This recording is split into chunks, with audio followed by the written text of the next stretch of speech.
You know Dolores. Oh, yeah. Oh, yeah. Do you know Becky? Becky, head of the English department. She's former board member, board visitor. Yeah.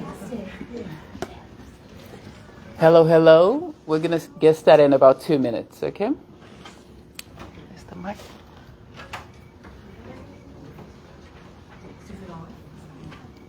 Doesn't feel on.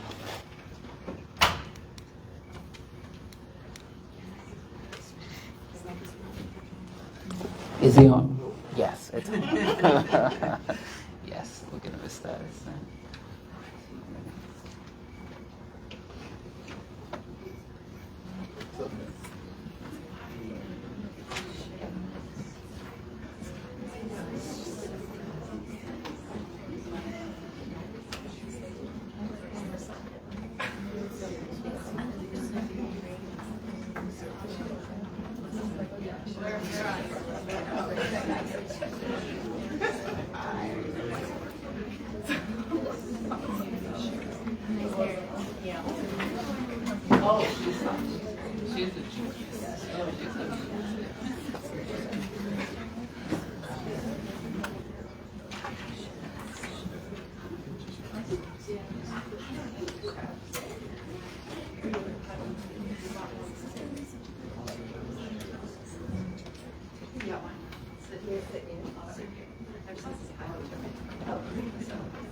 We have to stop meeting like this.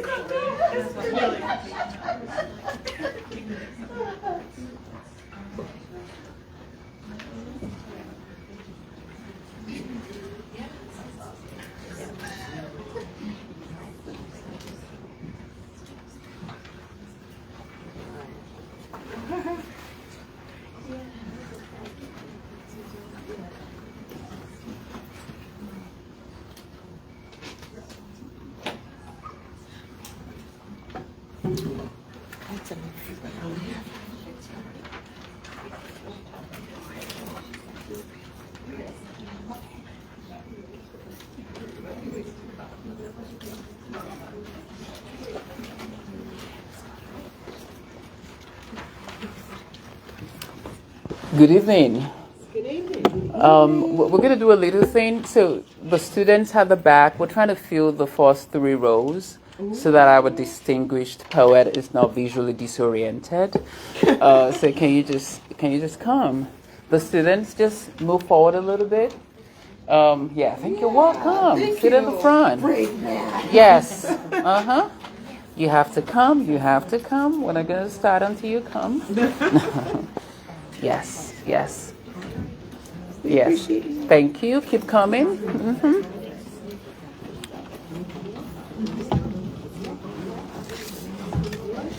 Can you hear me? Hey.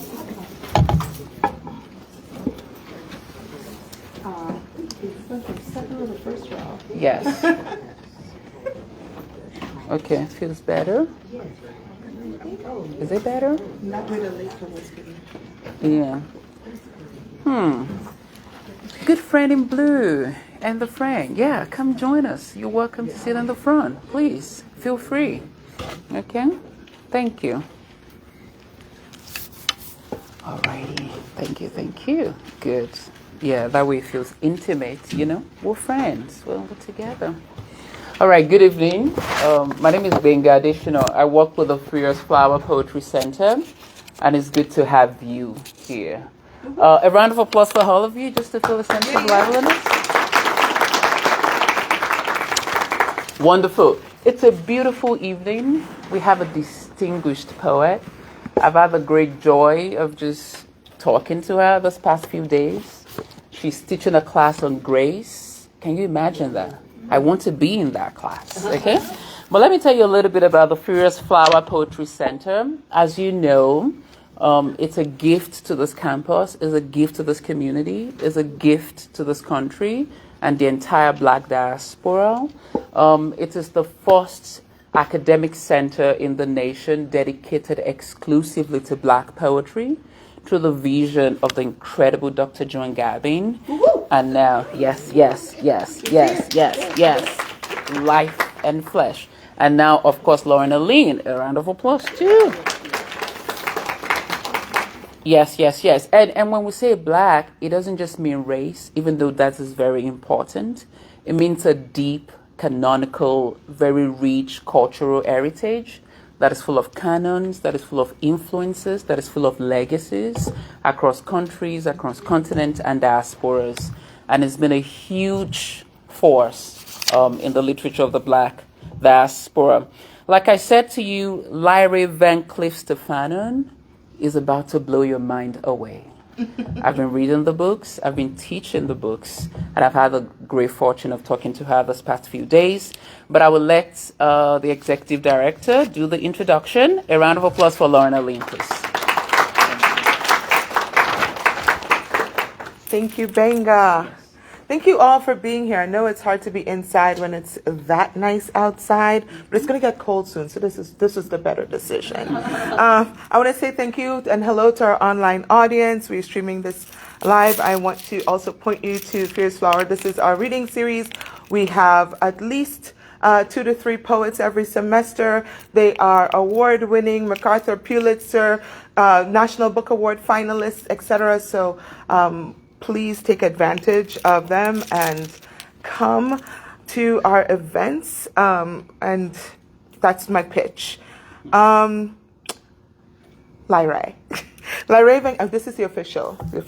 Lyrae Van Clief Stefanon is the author of Open Interval, a 2009 finalist for the National Book Award and the LA Times Book Prize, and Black Swan, winner of the 2001 Cave Canem Poetry Prize, author of 2 chapbooks, Leading with a Naked Body, that she written with Leela Chantrell, and Poems in Conversation, a conversation with Elizabeth Alexander. She's been awarded fellowships from Cave Canem, the Lannan Foundation, and Cittavella, which is a fancy castle in Italy I want to go to when I grow up. She's written plays and lyrics for The Cherry, which is an Ithaca Arts collective, and in 2018 her work was featured in Courage Everywhere, celebrating women's suffrage and the fight for political equality at the National Theatre in London.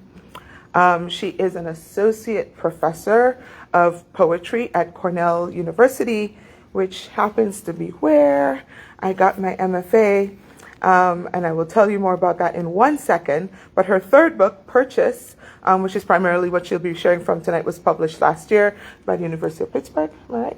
Yep.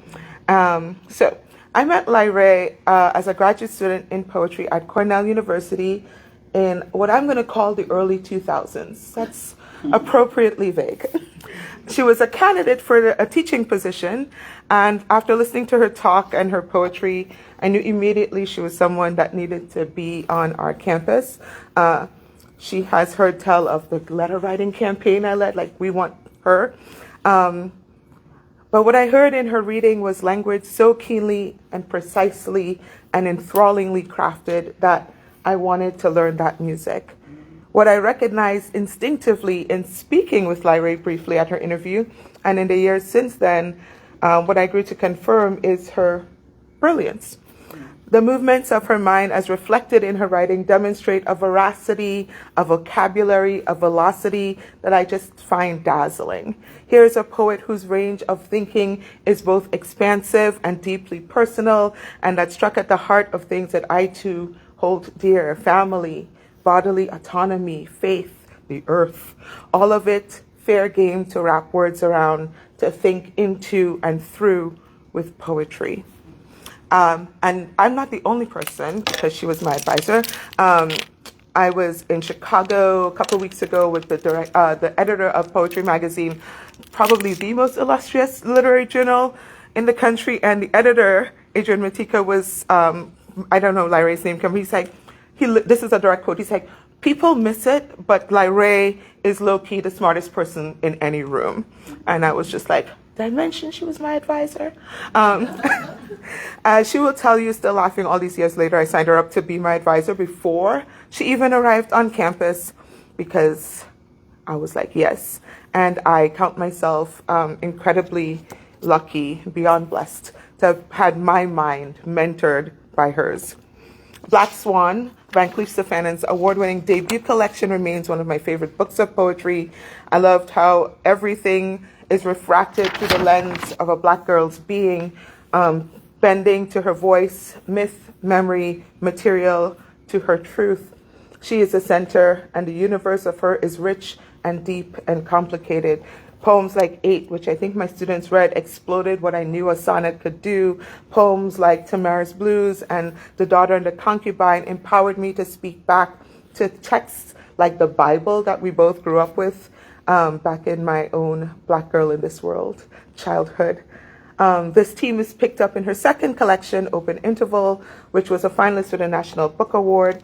Her former teacher, Claudia Emerson, puts it best. She writes, in intricate re-navigations of the personal and historical, the mythic and the scientific, the book's shape is finally more lyric constellation than traditional collection.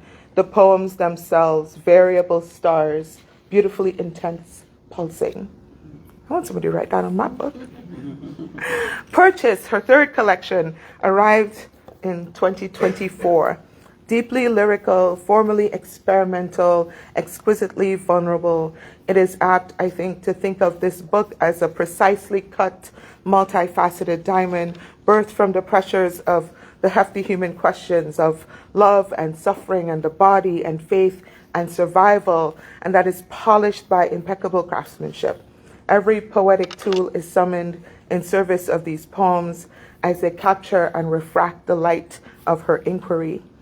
In revisiting these collections over the past days, I fell in love again with Lyrae's voice, vision, and the poetics of witness to the internal, external, physical, and spiritual worlds.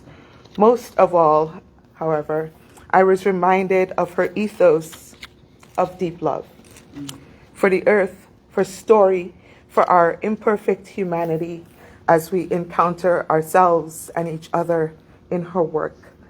She concludes her poem Measure in Purchase with these wonderful lines. Faithful, love will never fall. Love is my inheritance. What a gift to have such a mentor and friend, and today to have her as our visiting poet. Let's give her a JMU Furious Flower welcome. Lyrae Van Clief Stefanon.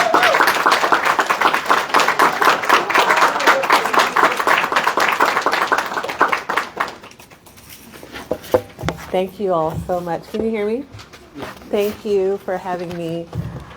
Lauren, my Lala, thank you so much for inviting me and for the time that I've gotten to spend with you. I thank you. Dr. Gavin, thank you so much for this gift that you have given the world. And I think about how young I was and how new to the whole poetry. I just didn't even know what I was doing or going to do, but I just knew I wanted to make poems, and I knew that I wanted to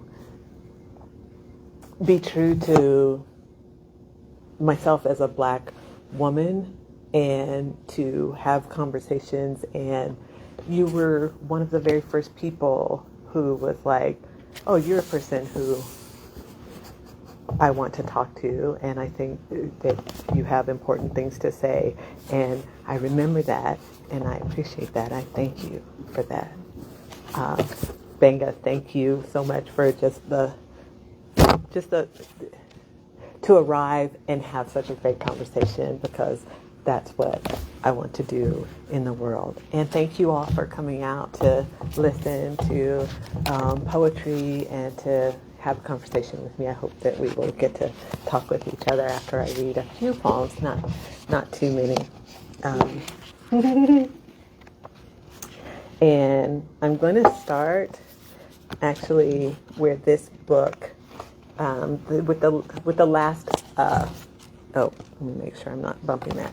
With the last poem in this book, a poem called Magnified. And I'll start first by saying, I'm so grateful to God for my life and for poetry and for where it has taken me. And Psalm 139:14 reads, I will praise thee, for I am fearfully and wonderfully made. Marvelous are thy works, and that my soul knoweth right well. And then verses 17 and 18 read, how precious also are thy thoughts unto me, O God. How great is the sum of them. If I should count them, they are more in number than the sand. When I wake, I am still with thee. And so that idea of like the thoughts of God being more in number than the sand, like was a thing that I was really thinking about. And I don't know if anybody has ever seen those photographs that they take where they magnify sand to show you what it looks like. Has anybody in here seen those? And I just am like, wow, I'm somebody who's from Daytona. And so I grew up. Can you all hear me in the back? Oh, I don't know how to make it, because it sounded like it was all right before, but let's see. Sounds like it should be louder than it is. Yeah, it did sound before. Yeah, just tilt it a little. That's not it. There we go. Yes. Oh, Let's see. Does that work? That help? is that better? Yeah, much better. Thank you. So I looked at one of those pictures of the sand, and I wrote this poem, Magnified. For the milky turquoise universe, pink aglow with opaque inclusions. For the flat white disk galaxy with a gleaming clear center. For the yolk yellow shining held in aspic against a matte stone. For the magenta jam flower blossoming like a slick, sticky Gerbera daisy. For the gristle grouse track. For the undulant rectangle opalescent cells bumping toward one another, toward one corner of a crowded slide. For the puffed platelet starred with liquid rose quartz sparkles. For the aqua spiral like a solid ocean. For the candy crescent with neon fuchsia stripes. For the gleaming grapefruit gummy. For the magnificent lizard browned with olive highlights and freeform black markings lined in carnelian. For the cream-colored gnocchi supercell cloud. For the burnt orange corn cob. For the billbug horn. For the petrified pebble of umber earwax. For the silver stardust iridescence crumpled, flashing like purple taffeta silk. For the rocketing sea kite pumped octopus ink. For the topographic map in buttercream. For the gray marble with a shadow inside. For the amber safe holding the black legs of a mystery. For the perforated golden honey drop coral. I will not ask permission. I will praise God. Begging, I made my mouth a tomb. Unsaying love, I lay down. But vibrations shook me from the catacomb. My hands tremble. Praise wells me. For the pink tongue nestled in layered cowls. For the fresco of a city, cobalt and vermilion. For the lavender shard of a vase. For the green slate ear pocked by ringing. To speak fully my wonder, Lord, have mercy. Jesus, mercies uncountable. grains of sand.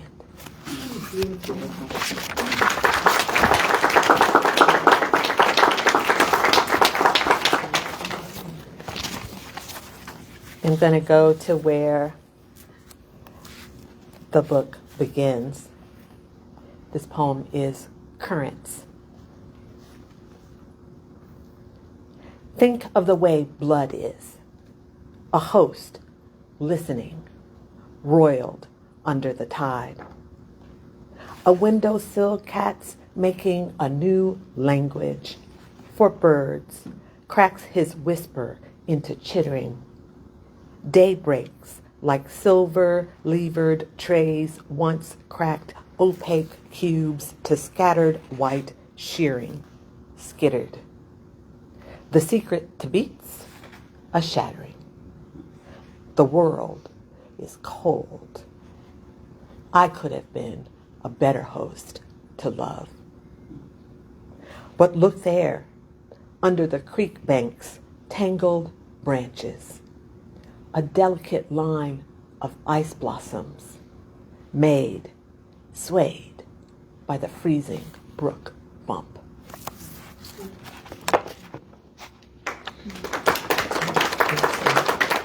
Thank you. I was saying to Lauren this morning that poem I wrote in a moment where I just wanted to be away from everyone, and I was just like, no to people and no to the world and no to all discouragement, and I just never want to see another living soul. And I walked to a place in Ithaca on a trail where there's that body of water was running through, and in that moment of despair looked, and there was, how the foliage, I think it may have been like forsythia branches, were like dipping down into the water, and the water was freezing as it moved, and it was making ice flowers right in front of my face. And I'm just like, oh, well, yeah. Yeah. And then a person came along and we talked, and I was like, oh, okay, yeah, maybe also people not as bad as I thought. So I'm grateful for that moment. Let's see.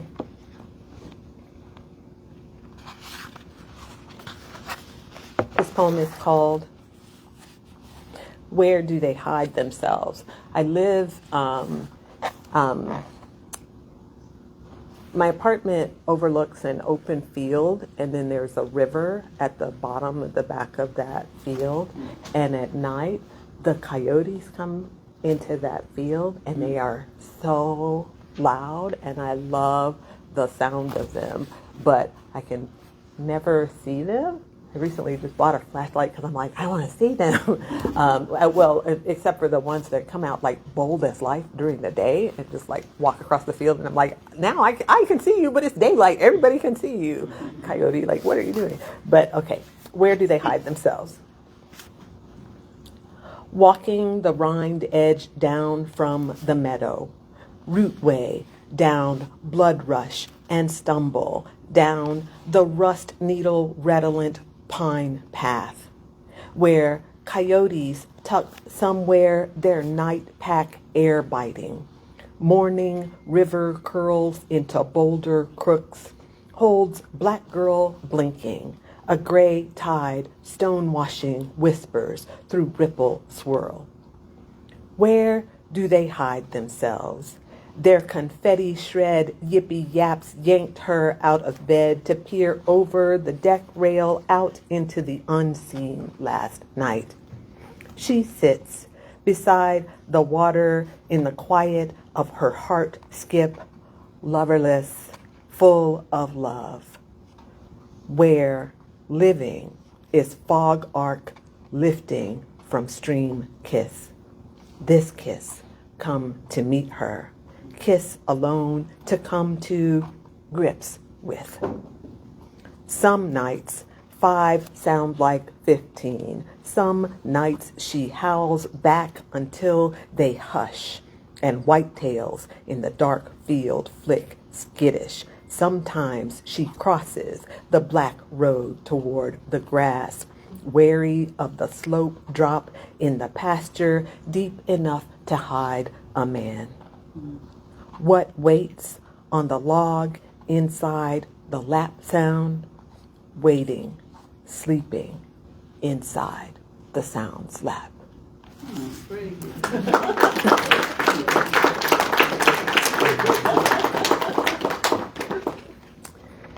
The next poem takes its title from a poem that I love called What Work Is by Philip Levine. Do you all know that poem, What Work Is by Philip Levine? Please go and find that poem. I love that poem so much. He's talking about like kind of what is work, and talking about seeing his brother waiting in line for work, and then ends the poem about not being able to hug his brother, you know. And anyway, he says at the end, you don't know what work is. And one of the lines in the poem is, forget you, this is about waiting. Philip Levine. Oh, and then I guess I should say too, one of my favorite songs of all time is the song "His Eye Is on the Sparrow." Do you all know that song? I love the song so much, and I like want to like burst into singing of that song at any given moment. I'm not maybe the best person for carrying a tune and singing that song. If I record myself and listen back, I think, maybe you shouldn't just be bursting in a song like that. Yeah, but, you know, also, I guess I can make a joyful noise. So, forget you. This is about waiting. Yesterday, it was the dark-eyed Juncos. You used to sing the song when no one asked. You could not tell how flat your tone, the sparrow of your warbling, a clamorous invention of your happy melodies, marble cat eye. But one quartz pink beak stops your weeding, as gravel gray they hop and pick the last of winter's seeds, blending as they flit across the hemline of gray nightfall. This is your new life under shadow. The first morning dove heralds the arrival of light. A wound pink band of earthworm glimpsed as you heave slate from wet mud to plant a black calla lily. Other bulbs. What is a city? Almost no one ever drives the commute you choose. Almost no one ever drives the road you choose for your commute. You watch the odometer's slow count. A sudden red fox, the black tip of his tail slipping under the guardrail. Hunger wrestles heavy lids. Steering past service stations into town, you're tuned for every message. Curve and fog. Friendly, read the mud flaps on the car in the next lane. The white Popalock van rides its bumper.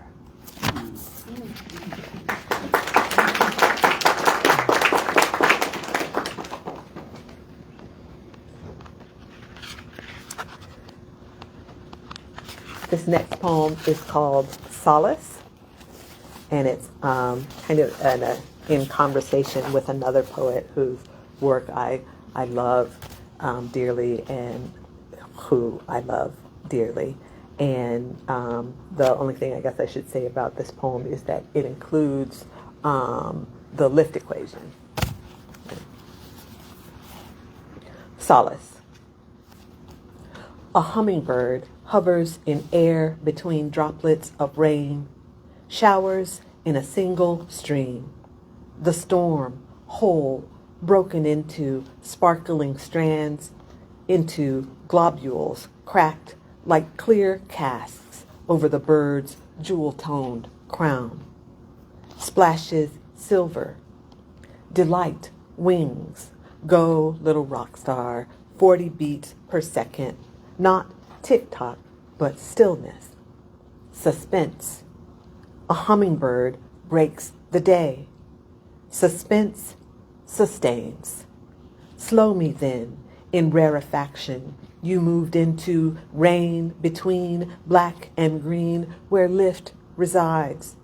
Dwelling, come to singing, buzzing. A crow knows what it knows.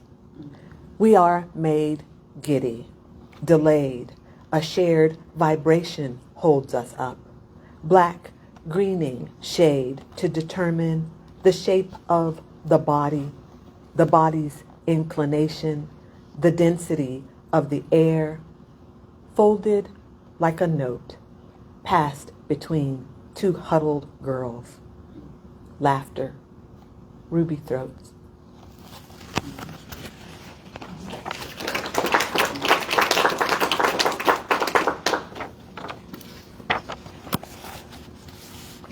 This next poem is called Docs, and I don't know if anybody has ever seen the advertisement that they have for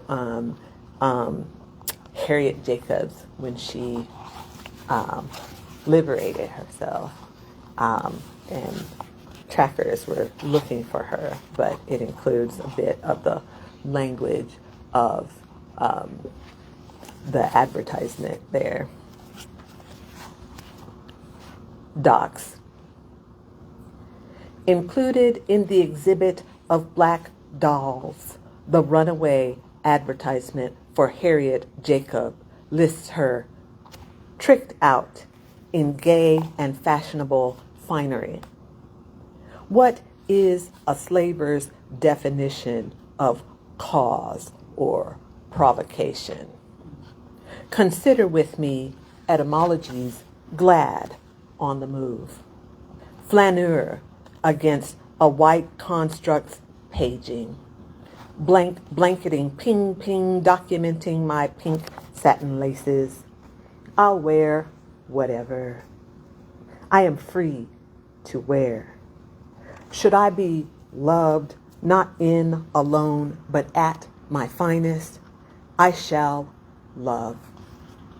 Should I provoke, lost to all, unprofitable in death alive, a thread running over a slate of manuscripts, a hum,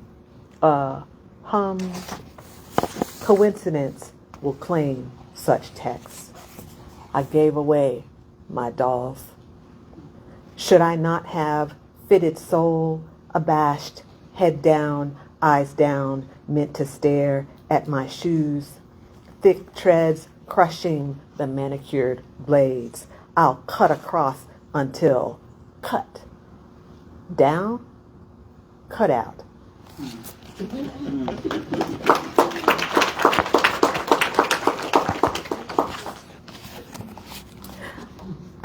The next poem I should show you, but you really can't see. The title of the poem is I, but the I is a colon and then an M dash and then a colon.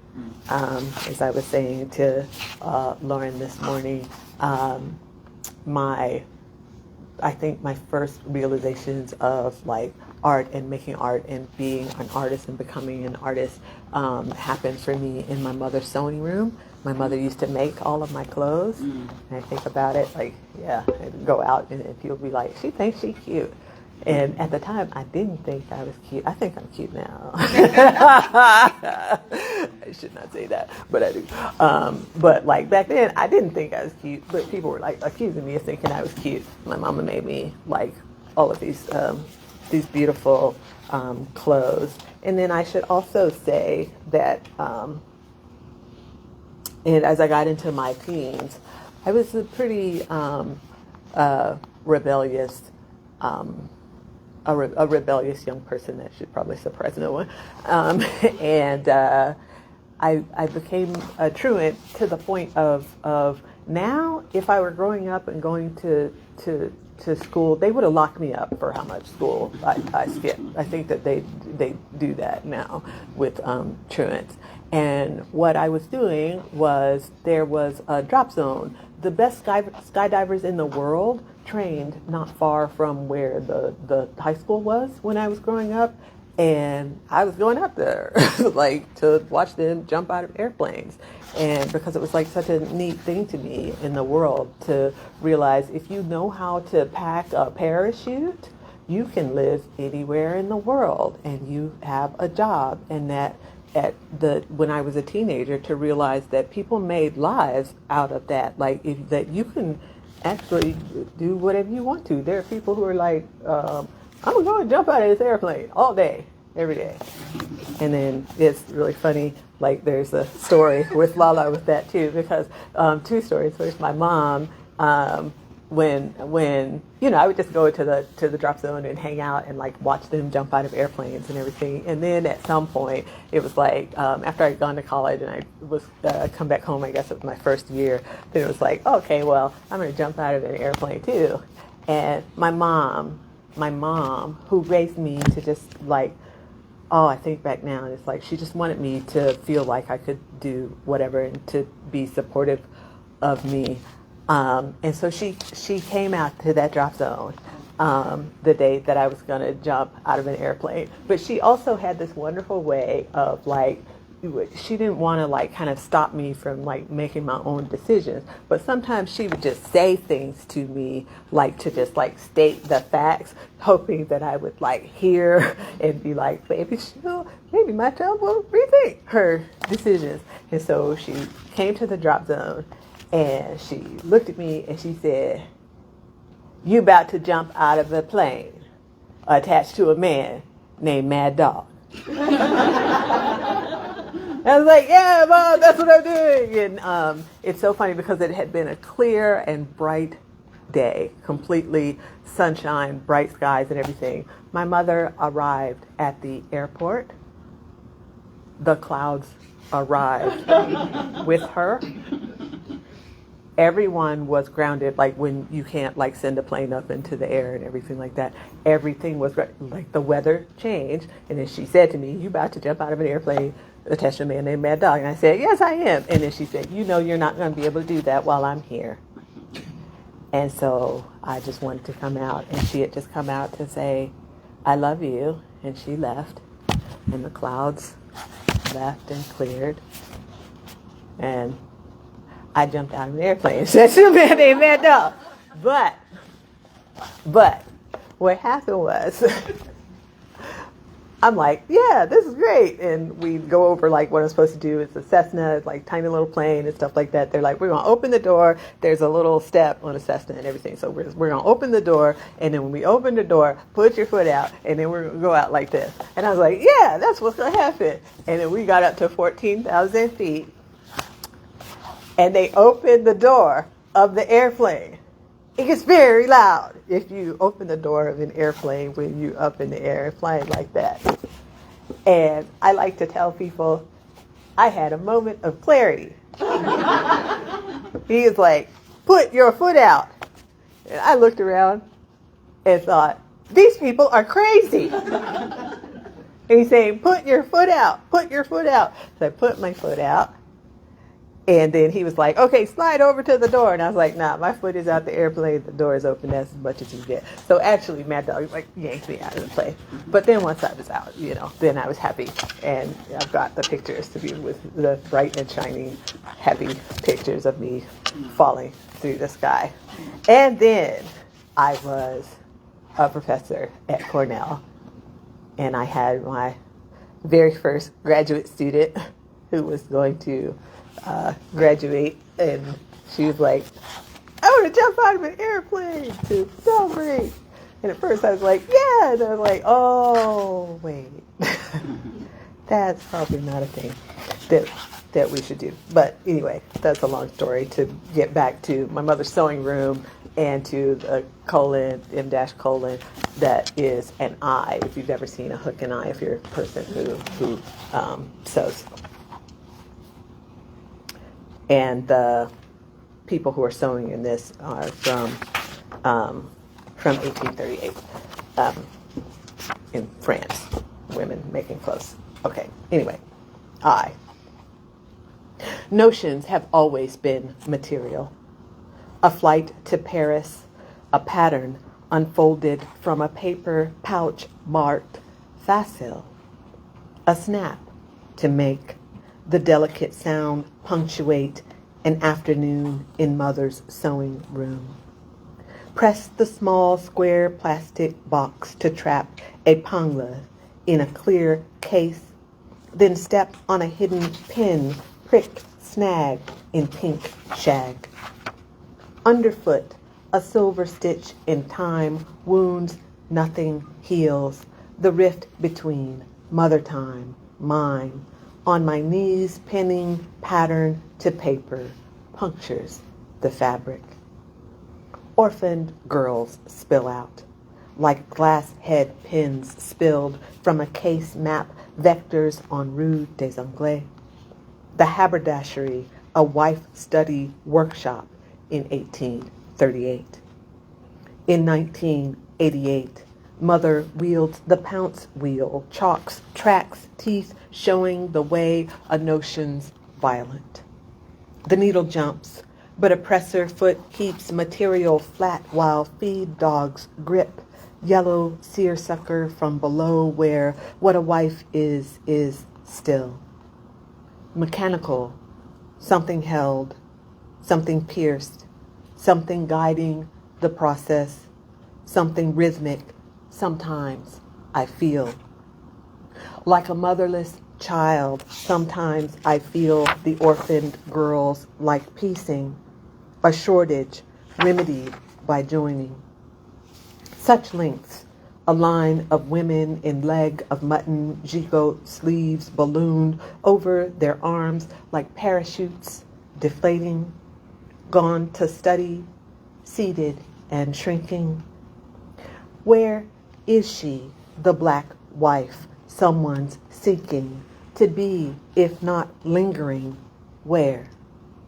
People press themselves prone over lengths of silks that saved their lives, pressing the last of the air out, where piecing hides a lack to the untrained, without a notion how hanger, haberdashery joined themselves in a motherless child, join a motherless child to an age, to ages.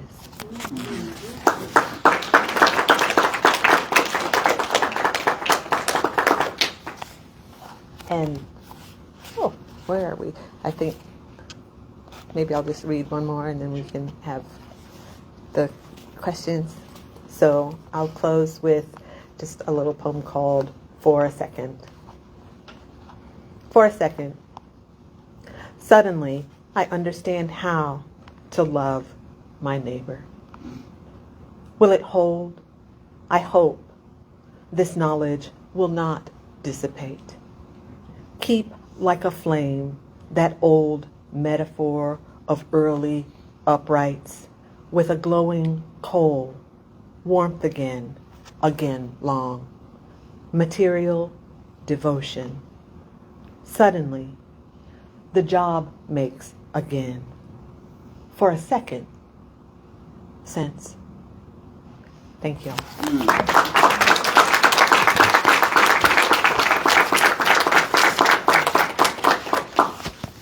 Yes. Please, a round of applause once again for our wonderful reader. That was mind-blowing. Thank you. That was just great. So we're going to open the floor for questions. I will pass the mic around if you have a question. Yes. Questions for our wonderful reader? Questions. I think. Oh, okay. Just to start us off. Yes. I don't think I need the mic, but Lyrae, you know that coyotes are dangerous, right? What's this obsession in terms of getting to see one and going out looking for coyotes? There is not far from where I live, not too far.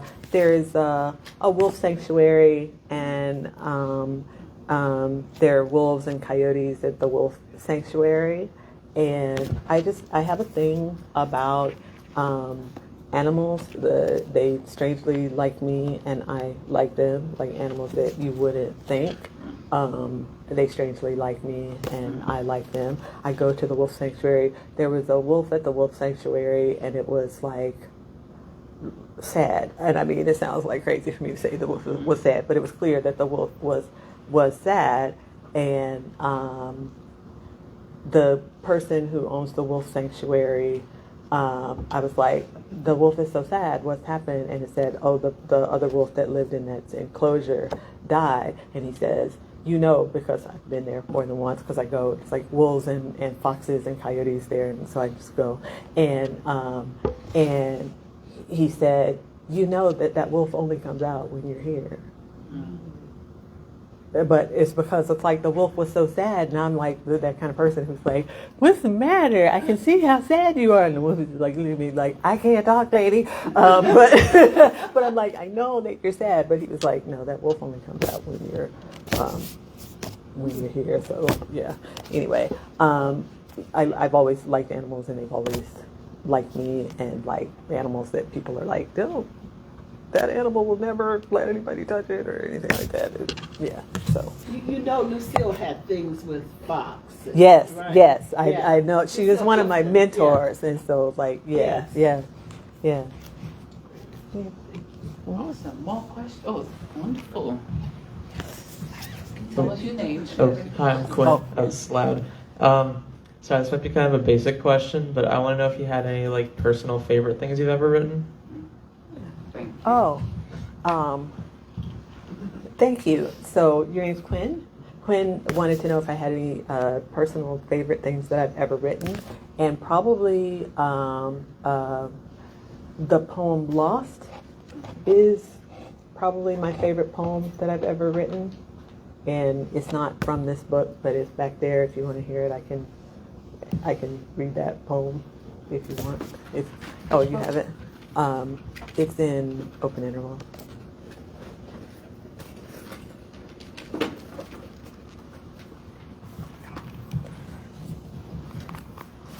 Let's see. Where is it? You also have on that cover one of my favorite Romeo Bearden. Yes. Yes. Yes. I love this piece. That one's called Falling Star. Yes. Yes. Yes. Yes. Lost. The river, unrolled bolt of silk, gives evening the smell of fish, wet leaves, loosening matter. We glide through its blue plum tint toward night, the leftover tang of red wine in our mouths. Upstream, an idea waits for us. If we were lost, how much more would we love each other? We four move toward this losing with the steady creak and drip of our rowing. We cannot in lowering darkness tell direction, whether the frog's croak came from behind or before us. Our bellies full, the swamp beckons us behind its green drapery. Whatever hides in the tangle, the surprise of cypress knees, the fierce, sharp-edged palms welting our forearms as we walk blind through mottled night's sulfur rot and sucking mud. What flies into our mouths, impossible to see, mosquitoes lighting in our ears their constant whine, high-pitched and crazy-making. The silent patience of gators and our wary estimation of their hunger. We will keep, we are certain, as we lose ourselves for hours when we find ourselves again bankside and two must choose to swim because we're not where we began. The river moves despite our stillness, our breath breathing itself into the wet heat. Whether they disappear for good, the two who splash away, their heavy kicking swallowed by this evening.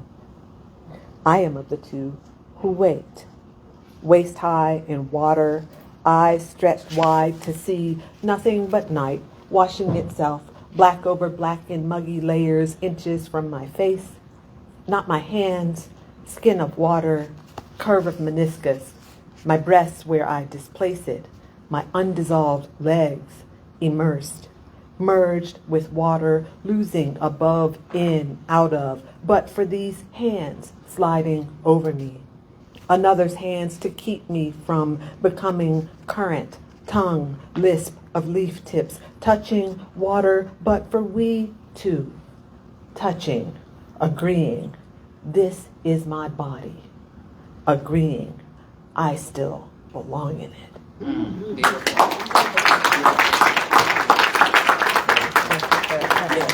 Thank you. We're able to take a few more questions. I saw your hand. Introduce yourself and ask your question. Hi, my name is Sage.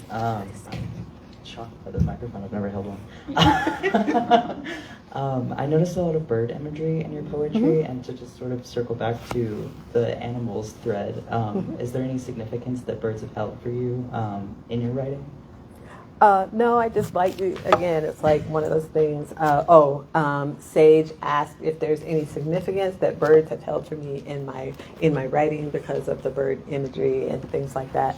And it's just like, I like animals. I see hawks all the time. I see herons. I see, the birds in the poems that I read and stuff like that. And I'm somebody who, if I'm driving somewhere, like I can see a hawk, my eye will find that. And so, yeah, I love animals. Like there's a thing about I think there's an Edenic thing that's like kind of going on there, like the whole thing of reading that part of the scripture, and it's super I like it. Like that sounds really cool. Like that your job is to be like, you see that thing, you're like, what do you call that? That sounds like, wow, that was the life or something. So yeah. So yeah, thank you, Sage. Thank you. More questions? Oh, fantastic. All right. Introduce yourself. I'm Julie, and I just wanted to hear a little bit about your journey as a writer. Did you always love poetry as a child, or when did you move into this genre?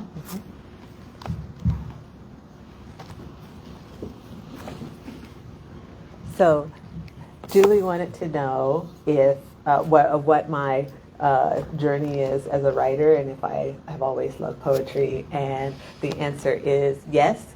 And I always tell people my name Lyrae in Latin means of lyric poetry, and that is the name that my mother named me. That's not a nickname or anything like that. That's what my mother named me. And poetry goes back as far as my memory goes. I've always written poems. And since elementary school, I've known that was what I was going to do with my life. I remember the day. I'm from Florida. I wrote a poem about a space shuttle launch that was happening that day. And I gave it to my teacher, and my teacher liked it and gave it to the principal, and they read it over the morning announcements. And so for me, little black girl sitting in Florida in school, it was not only like, oh, Lyrae of lyric poetry, you write poems, but also you can go out into space. And also the morning announcement is when, we do the Pledge of Allegiance and we start the day and things like that. And so my relationship to nation, my relationship to universe, my relationship to my own name and my mother's choice of the name, and my mother's insistence upon the word being the thing that, in the beginning was the word, and the word was with God, and the word was God. And my mama was like, no, you don't know that. And so that all kind of in that moment brought together oh yeah, no, this is what I'm supposed to be doing with my life. That's what I can. Can we do 2 or 3 more questions? I saw Lauren. Oh, wonderful. Okay. I had a whole interview this morning, so I'm cheating if I try that. Hello, my name is Mason. I had a little bit of a question about your name and some of your inspiration. I'm actually taking a Latin class right now, and I'm learning Latin poetry. I was wondering if you were ever inspired from any Latin authors, given like your namesake, and if that has inspired you to write some of your poetry.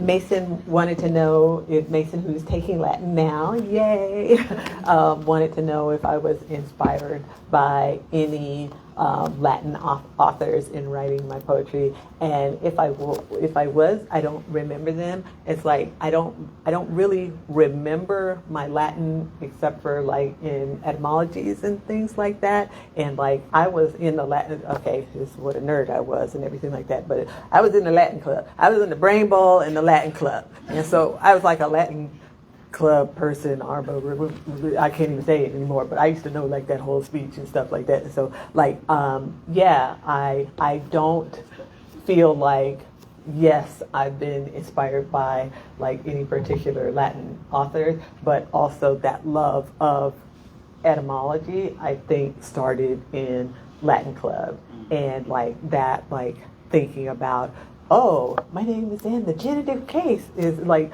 that's a thing that I think about. Like, not that it's just lyric poetry, but of lyric poetry, you know, and I think about that pretty much every day. Yeah, thank you, Mason. Beautiful, thank you. One or two more questions apart from Lauren's question? You're very much welcome. Okay, Lauren, go last. I know there are students from my class here, and I know they're going to maybe ask questions, but I wanted to ask a question on their behalf because we've been doing a lot of work on images. Mm-hmm. And one of the things I adore about your poetry is the way that you can wring so much power out of an image. You were hearing all the ums when people would hear them. And so I'm curious about if you could talk about how you build an image, because it's just like that bird. It's not also the hawk, but right. So you intensify imagery really well, and I'm curious if you could talk to us all about the ways that you try to do that or are able to do that. There's a thing that I always. Lauren wants to know about imagery in my poetry and how I build an image and intensify an image. And there's a thing that I do in my classes to try and get people to think about this, and then there's a thing that I say that I probably said to you a bunch and everything like that, is to I always tell my students, don't put poetry in your poems. Don't put poetry in your poems. And like one of the ways that I try and get like people to think about poetry is, especially in the building that I teach in, I've been fortunate, like there'll be like a tree like that's right in front of the window in the classroom, and I'll say to my students, can you say that tree? Like, you don't have to put poetry in your poems, just try and say that tree, and then you'll find out like how hard it is to write a poem. Or I taught a workshop in Tuolumne Meadows in a national park, where I'm just like, pick up that pine cone and then just write down what that pine cone looks like. And it's just the realizing how hard that is to really say what someone looks like if you were going to say it to someone who hadn't seen it, or to say it to somebody who wants to see it, or like to make it like come off of the page. Like part of the thing that I'm trying to do is say the truth about, like, if I see a thing, to like say it so that they can see it. And that is just like from trying to look at and notice, like, what do I really see? Like, what do I really see when I'm looking at the thing? Can I say, what is the part that's jumping out at me? And so when in the poem that I read, when I'm looking at those birds, like the color, or like the when I'm in the garden and everything, and you know the earthworm or whatever comes up and everything, it's like, what do I really see? And so yeah, it's just, I don't feel like I'm getting a really good answer for that. I'm just like trying to say the truth about what I see, and to get as much get down on paper like what a thing looks like. That's not a good Sounds answer. like you have to practice that with images. Yes. Like you just like you have to practice that like over and over. Yeah. Thank you. Yeah. Question? Yeah. Alrighty, so 2 final questions. One from her and one from you. Thank you. So, I just really want to understand. Could you say a little bit more about don't put poetry in your poem? Could you Yeah. say a little bit more about that? And then I just wonder if you can say a little bit more about. I feel it's so non-poet. And Yeah, no. I'm not going to say I'm not a poet though. So if you see an earthworm, Yeah. are you saying color, shape, the movement? Can you give me a little more? Yeah. By don't put poetry in your poem, I mean that people come into the classroom and they feel like there has to be a certain kind of thou and thee and like kind of flowery language that they want to put into the poem, but really just trying to say the truths about what you feel or hear or see. Like I'm trying to think of like kind of what a good thing to say it is. Like trying to put, if I were trying to, I'm looking at the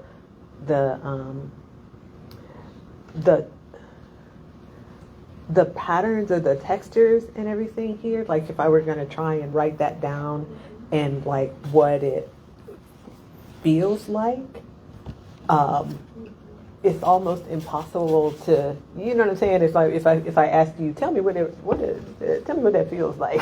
Then people are like, what? And it's like you have to like look for the words for that, and then sometimes you have to make those words up. You know, like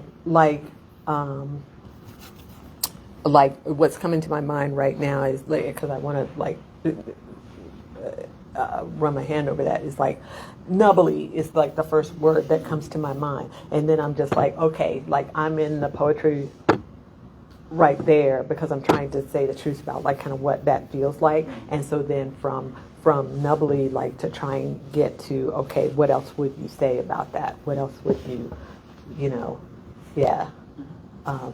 Does that help? Yeah. And then what was the? Well, you kind of did it because I thought was as you do color, what does it feel like? What's it doing? Yeah, but like one of the things that I also try and get people to do is because sight gets so privileged, you know, and everything. I'm like, I got in trouble for this like last semester. Actually, my students wrote notes about it, and they were not happy notes, and I got called into the chair's office. But I brought in a bunch of oranges. Like I brought oranges to the class, and was like, write down what that smells like, and like pass them out and had them like do that peel, because you get that like first like, and it's such a smell, you know, and it's almost like impossible to describe. And I was like, and then I got called to the chair's office, and the students are like, well, yes, they're like, we don't know what's going on with that lady. We in here sniffing oranges. We don't know what she's talking about. And I'm like, I'm trying to get you to write that smell down. And I don't want you to like make it up. I want you to like, I feel like in some ways it's easier to make it up than to just like tell the truth about what does it smell like. Yeah. Thank you. One final question. Introduce yourself. Hi, my name is Grace. I was wondering, when you're writing, are there any poetic devices that you find yourself coming back to, whether it's like form, structure, or voice? If you have like an MO or something that you find like there's a pattern in your writing? Yes. So Grace wants to know if there are any poetic devices that I find myself coming back to again and again, and pretty much my whole career at this point is built around adenaton. And most of the time I say that word and people are like, what are you talking about? We've never heard that word, adenaton. But adenaton is it's the thing that's most interesting to me. It's in the Bible again and again and again. The passage that I read is Adenaton, where it's like the uncountable numbers. Adenaton is hyperbole taken out to the impossible. And when I teach it, the easiest way to teach it is like, there's a song that I love that I'm writing about right now by somebody named Luther Vandross. Do y'all know who Luther Vandross is? Yes. Do y'all know the song Never Too Much? Yes. That's Adenaton. Oh, my love, 1,000 kisses from you is never too much, and I don't want to stop. Oh, my love, 1,000,000 days in your arms. 1,000,000 days. Luther is singing, and people like take that like for granted, like, oh yeah, Luther ain't saying nothing, but Luther is like saying like 1,000,000 days in your. It gives me like I literally got chills because I feel like that about Adenaton, like when it's like if I counted the sum of your thoughts towards me, they'd be more than the grains of sand. Like that, God, is how you think about me. If you want to spend 1,000,000 days in somebody's arms, if you know what that feels like to want to spend 1,000,000 days in somebody's arms, just having had that feeling, I feel like, is privilege. Like, thank you, Adenaton. Thank you, Grace, for that question. Thank you all so much for having me.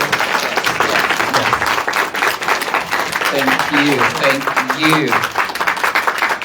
Oh my, that was mind blowing. Thank you. Please a round of applause one more time. That was great.